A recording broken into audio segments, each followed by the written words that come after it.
আপনি যদি ফেরেটকে কাপড়ের মতো নিংড়ে দেন তবুও সে এই কথাগুলো কাউকে বলবে না। আসলে ফেরেট তাদের মালিকের সঙ্গে ভীষণভাবে ইমোশনালি কানেক্টেড থাকে। বাচ্চা হওয়ার পর তারা নিজেদের ছানা আপনার কাছে নিয়ে আসবে, কারণ তাদের দৃষ্টিতে আপনি পরিবারের নেতা। শুধু দরকার আপনি হালকা করে তাদের স্পর্শ করুন, যাতে আপনার গন্ধ তার গায়ে লেগে যায়। নইলে কখনো কখনো ফেরেট নিজের বাচ্চাদের উপেক্ষা করতে পারে। দেখুন, এই লোকটা হঠাৎ করে এক বালতি কালো রং এনে এই কন্টেনারের ভেতরে ঢেলে দেয়। তখন সাথে সাথে এটা ফুলে উঠতে থাকে, যা দেখে মনে হচ্ছিল যেন কন্টেনারটা ফেটে যাবে। এরপর তারা এটাকে বাইরে বের করে নিয়ে আসে। কেউ তো তখন কিছুই বুঝতে পারছিল না যে এটা আসলে কি। কিন্তু যখনই তারা এটাকে একটা মেশিনের ভেতরে দিয়ে পিস পিস করে কাটা শুরু করে দেয়, তখন তো সবাই দেখেই বুঝতে পারে যে এটা আসলে সোফা বানানোর ফোম। হয়তো এই কারণেই পাকিস্তানের ঘরগুলো গরমকালেও এসির মতো ঠান্ডা থাকে, কারণ আমাদের দেশে বাড়ির ছাদ সরাসরি কংক্রিট দিয়ে ঢালাই করা হয়। কিন্তু পাকিস্তানের অধিকাংশ মানুষ বাড়ির ছাদের ওপরে মাটির পাতিল উল্টো করে বসিয়ে দেয়, তারপরে সেটার ওপরে কংক্রিট ঢালাই দেয়। যখন ঢালাই শুকিয়ে যায় তখন ছাদের ভেতরের অংশটাও দেখতে দারুণ লাগে। আর এই হাড়িগুলোর কারণে ঘর গ্রীষ্মে ঠান্ডা থাকে।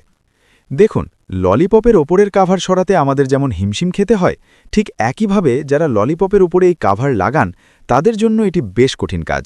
কারণ এটি লাগানোর জন্য তারা হাত ব্যবহার করেন না, বরং প্রথমে কাভারটিকে পানির ওপর ঠিক এভাবে বিছিয়ে দেওয়া হয়, কারণ এটি বেশ আঠালো থাকে। এরপর ললিপপটিকে চকলেটে ভরা একটি পাত্রে ডুবিয়ে কাভারের উপর রেখে যখনই নিচের দিকে চাপ দেওয়া হয়, কাজটি খুব সহজেই হয়ে যায়। দেখো, এই লোকটার জন্য সবার টাকা উসুল হয়ে গেল, কারণ চলতি ম্যাচে যখন হঠাৎ বৃষ্টি নেমে যায় তখন ওয়ার্কাররা ওই মাঠটাকে ঢাকা দিচ্ছিল। আর তখনই একজন ওয়ার্কার ওই কাভারের ভেতরে ঢুকে পড়ে, কিন্তু সে কোনোভাবে বের হতে পারছিল না, আর ওই কাভারের চারদিকেই ঘুরে বেড়াচ্ছিল, যেটা দেখে দর্শকরা অনেক মজা পাচ্ছিল। এই ভিডিওটা দেখলে বুঝতে পারবে জেসিবি ড্রাইভাররা কত চালাক হয়। এই ড্রাইভারটি এসেছে মাটি কাটার জন্য জঙ্গলে, কিন্তু সে খাবার বানানোর জন্য কিছু আনেনি। তারপর তার মাথায় একটি বুদ্ধি আসলো যে আমি জেসিবির ভেতরেই খাবারটা বানিয়ে নিই।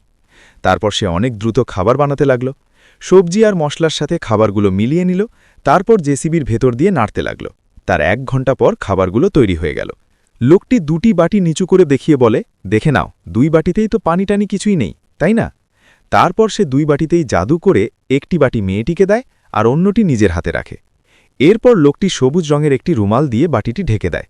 বাটির ওপর লাগানো কাঁচের ঢাকনাটি খুলে দেখে আর বলে, দেখো, বাটির ভেতর আগেই থাকা মাছ আর পানি দেখা যাচ্ছে।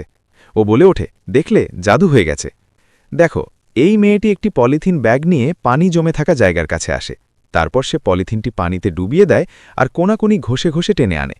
এরপর পলিথিন ব্যাগ থেকে হালকা করে কিছু পানি বের করে দেয়। তারপর পাশে এসে পলিথিনটি একটু কাত করে আরও পানি বের